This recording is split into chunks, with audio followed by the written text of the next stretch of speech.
Dear ones, I am Archangel Michael. I'm going to start today's video, understanding that the task given in the previous video has been accomplished. In fact, the two tasks, the 10 desires, and the reading of the first letter of Christ. I must admit that many did neither. But that won't stop me from commenting here, what needs to be commented on. Anyone who wants to can read it later, or as I said yesterday, it's up to each person. So, continuing what I said yesterday, all the gods that arrived here were distorted by the dark ones. They had their teachings and their ideas completely modified, because it would never be allowed to imagine a loving God who did not punish, because the great villain of this entire process has always been fear. So you had to be kept under fear, under gods that punished. Even in the golden times, you already had the power to co-create, the power to receive back everything you emanated. So with so many rules, with so many limitations, with so many impositions, it wouldn't be difficult to imagine that you only generate bad things around you. And that was more than enough way for those who controlled to spread fear even further. You see, because you didn't do what we said, God punished you. Look, you lost everything, you lost your crops, you lost your cattle, you lost your food, because God punished you and made you lose everything. Many, today, still believe this, that they go through certain circumstances due to divine punishment, for something they supposedly did, and of course you always find the reason for the punishment, because you continue to be incarnated in Tercera, and reasons there will be no lack, so that supposedly you will be punished. Because you emanate wrong feelings all day long. So this has always been like this.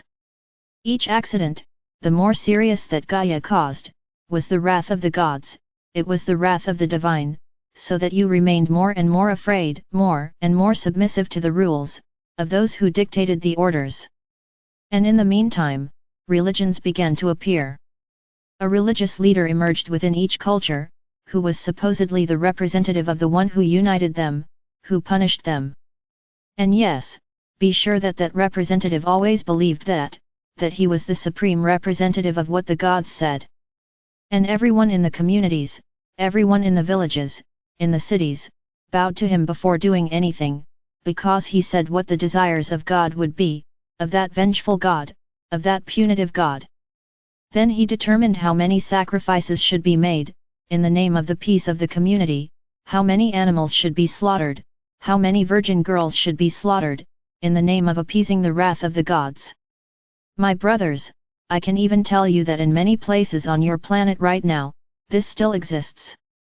Of course, in a very veiled way, in a very hidden way, because their laws no longer allow this, laws have overridden religions, and no longer allow this type of killing of humans as sacrifice.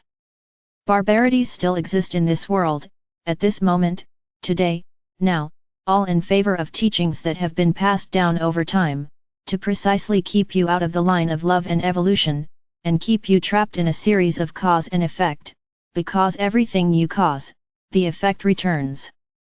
This is the law. There is no difference, but it is not the law of return as punishment, it is the law of return in which you receive exactly what you emanated. So if you emanated love, if you were kind, if you were charitable, the universe returns more of the same. Now if you humiliated, if you hurt, if you harmed, in the same way the universe will give you back more of the same, and you will always feel wronged. Because you think you didn't deserve that humiliating the other, and doing harm to the other, was because the other deserved it. So you did it, so you don't deserve to be punished. This is what was passed on to you. You became judges, condemning executioners of the other. I don't know at what point in your existence someone gave you a judge's clothes and gown, so that you could go out and judge your fellow human beings, not just judge, condemn, and inflict punishment on them. Interesting. This way of feeling powerful is very interesting, because this is nothing more than feeling powerful, thinking that you can have someone else's life in your hands, feeling like God. You have always liked to play God, to manipulate, to modify what nature gave you. What nature brought you was never enough for you, you always had to increase, modify, to make more money, to get rich, not for the good. Who cares? Who cares what happens at the end? Everything is the spring of the world, the energy of money. So you were totally induced to act this way. All religions were created based on a punitive god, based on a vengeful god. And into this world comes Sananda. I'm not going to comment on his story here. What I want in these videos is to comment on the importance and everything that Sananda represents for this planet and for the universe. So for those who read the first letter, you will notice that he was essentially human, in his first years of life, not that enlightened and perfect being, which you were led to believe, because he had not yet awakened. Exactly how many of you lived until recently? Until one day the moment came for him to awaken, and then he knew everything that our Father or Mother God wanted him to know, wanted him to understand, the power that you all have in your hands. Not the power that only he would have, no, it is the power that you all have. Of course, it is necessary to talk a little about Sananda's soul. He is an extremely evolved soul. And for those who believe that it is a fractal of me, no, it is not. He is an extremely evolved soul, with a lot of power of love and persuasion, with a lot of caring power, with that power to balance, to center, to show that not everything is what it seems. So this extremely evolved soul, of extremely high dimensions, has its role in the universe, not just on planet Earth.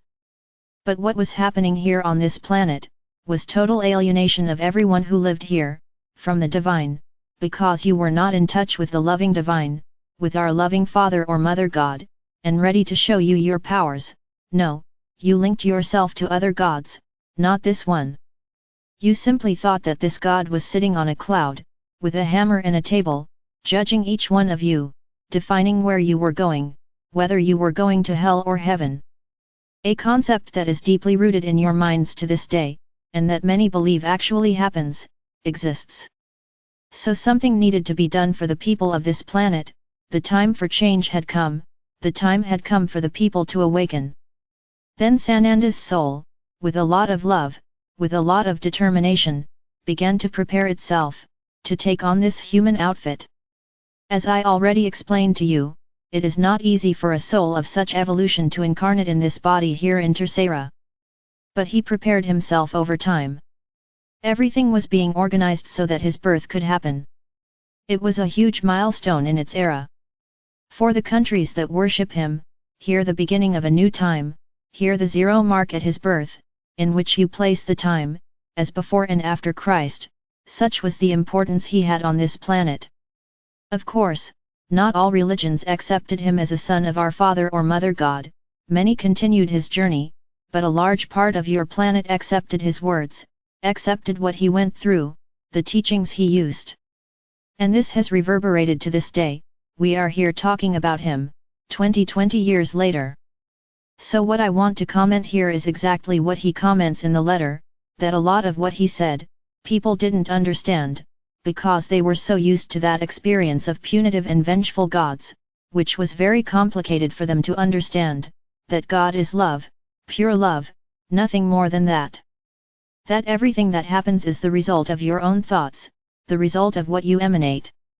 In his holy wisdom, Sananda thought, that after learning everything he learned, he would come to his people, and everyone would listen to him, everyone would accept him, and accept his ideas, and the people would evolve, and the people would be liberated. But we cannot forget that everything here was controlled. So the great rulers of the time could not let this happen, because if the people were freed, what would it be like from then on? How could they keep the people in check? How could they collect taxes and fill their coffers with money if the people rebelled against paying them? Because there would be no more punishment, there would no longer be that punitive God who would punish them, if they didn't pay their taxes. What would it be like?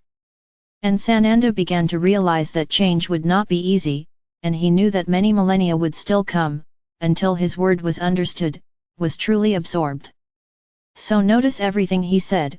There were no recorders at the time, nor were there people who wrote down, word for word, what he said. Yes, his disciples told a lot. But you are fully aware that when you tell a story, you increase 1 point. This is the most perfect sentence I have ever heard from you, and I have learned, because it is so perfect. So imagine what was later passed on by his disciples. So my brothers, Sananda did not write the religious books, he did not publish any books, he did not record his messages, at that time. So everything was very well manipulated, so that something or other that he said would be perpetuated, but no, nothing that would bring you the great power that you have, and could bring the rebellion of an entire people, knowing that he would not be punished by his greater God. So notice my brothers, that today I ask you to read the letters. So it's as if you were 20 years ago, listening to what Christ was saying, what Sananda said, but today there is a difference, because the vast majority who are here, I want to believe, accepted the words they read in the letter. Some were perplexed, yes, because the story is totally different from what was told, by their religious books, and by their religions. But it's up to you to understand how much everything written there resonates with what you have learned. If you notice, I have already said a lot of what is written there, because this is the truth. It is not the truth of Sananda, it is the truth of our Father or Mother God. What Sananda tells in the letters, it is nothing more than the description of that our Father or Mother God does, and that has to be said by me, by him, and by all beings of light who start talking about our Father or Mother God. Because the truth is unique, there are not two gods, there is a single loving and merciful Father or Mother God. There is no other. So when we talk about him, and what he did for us, yes, it has to be for us, because I am his creation too, I am not him, I am a small particle of him, I am an offshoot of him. So I need to be in the middle of us. What he did is pure love, even if many do not understand to this day, why he allowed all this, why he allowed all this manipulation on his planet. This has been explained many times here. You are having the chance now to evolve, you are having the chance now, to understand the truth, you are having the chance now to be ready for everything that is yet to come. The truths are horrible, and you will understand how much you have been manipulated by religions. This is the saddest thing, because religions, nothing more, nothing less, were created, for precisely that, through beliefs and misplaced pieces of speech, from the great beings of light who have already been here, to show exactly, that they have no power, that power is in the hands of God, and that he does what he wants. In a way this is not a lie. God does what he wants, but always thinking about evolution, never about evil, never about punishment. You punish yourself, not him.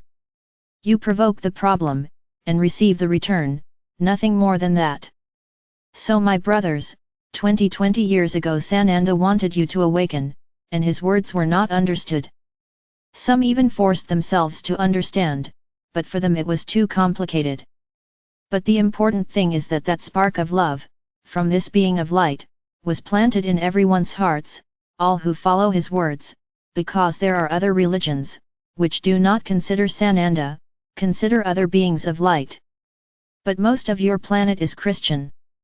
So that's why what was said is so important, and the importance that Sananda has in this evolutionary process, which is happening now, and you will understand this much later. So my brothers, Sananda was human, because he was incarnated here, in this dimension, his soul was extremely evolved, but he came with the objective of freeing his people, of freeing you from the yoke of those who kept you imprisoned. But as we can see, here you are 2020 years later, starting the journey towards evolution, again, but this time, the limit has reached.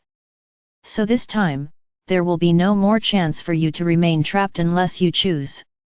Whoever chooses to remain in this prison, very well, can go packing their bags, to catch that tram.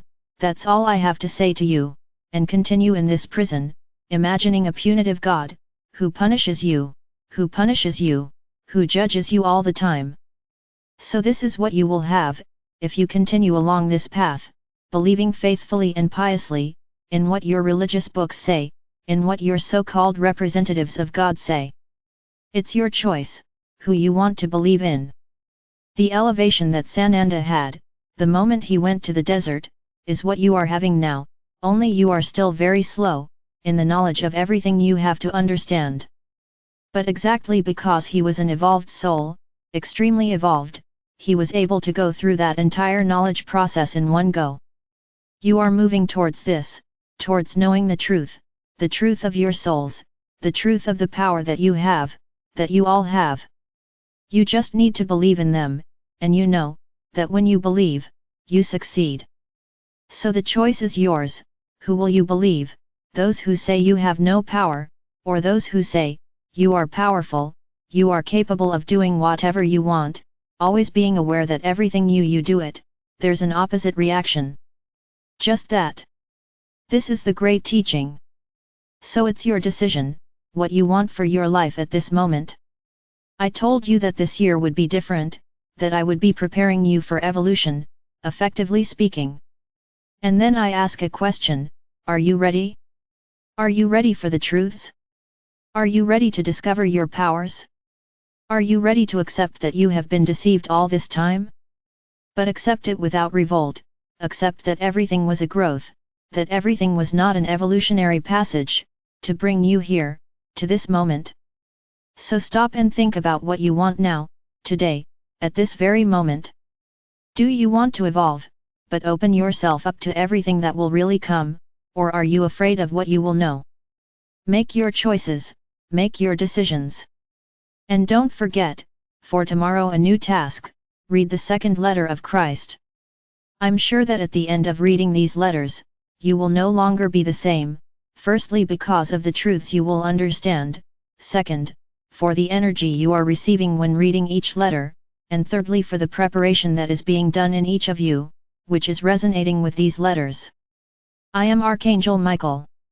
I am here always ready, and increasingly committed to evolving each one of you.